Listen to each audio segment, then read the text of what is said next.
Gus Samsudin sudah minta maaf, pesulap merah ogah damai, sebut kesalahan fatal. Meski perseteruan dengan Gus Samsudin sudah mulai menemukan titik temu, pesulap merah tidak begitu saja memaafkan pemilik padepokan Nurzat sejati itu. Pesulap merah tetap bersikeras untuk melanjutkan laporan ke polisi walaupun Gus Samsudin sudah meminta maaf dan mengakui konten yang ditampilkan di YouTube hanya sebuah hiburan. Pasalnya, pesulap merah ingin memberikan efek jera pada Gus Samsudin yang selama ini telah melakukan kesalahan fatal. Salah satunya menganggap pesulap merah hanya bohong dan mencari popularitas.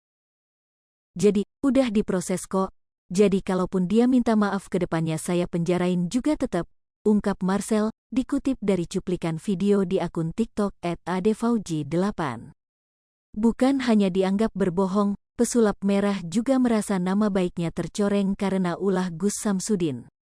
Menurut pesulap merah, Gus Samsudin sudah membuat drama. Dari awal pesulap merah sudah ngajak damai tapi tak mau malah buat laporan. Setelah membuat laporan, Gus Samsudin menurut pesulap merah sudah koar-koar di media sosial dan membuat tuduhan palsu. Hal inilah menurut pesulap merah sudah mencemarkan nama baiknya. Pesulap merah mengaku sudah dari dulu ia berniat melaporkan Gus Samsudin dengan konten hoaksnya dengan tuduhan penipuan, namun ia urungkan karena menurut polisi pesulap merah bukan korban. Dengan adanya kejadian yang sekarang sedang viral inilah menjadi kesempatan pesulap merah untuk melaporkan dan memenjarakan Gus Samsudin. Namun ia masih menunggu ketika ada keputusan atau Gus Samsudin benar-benar narik laporannya.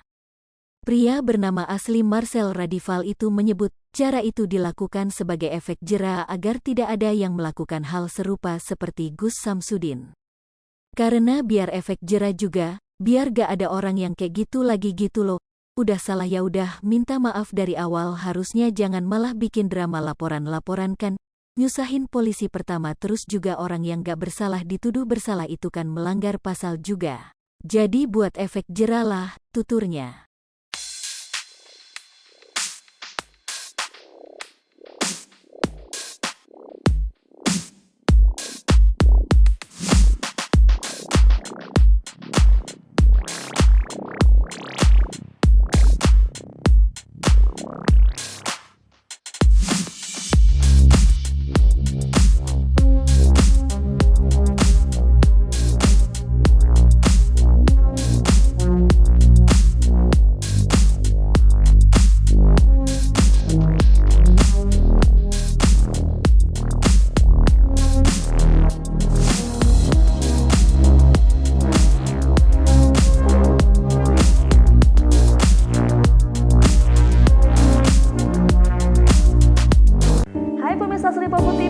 Jangan lupa komen, like, dan subscribe, serta tonton terus berita-berita terupdate lainnya ya.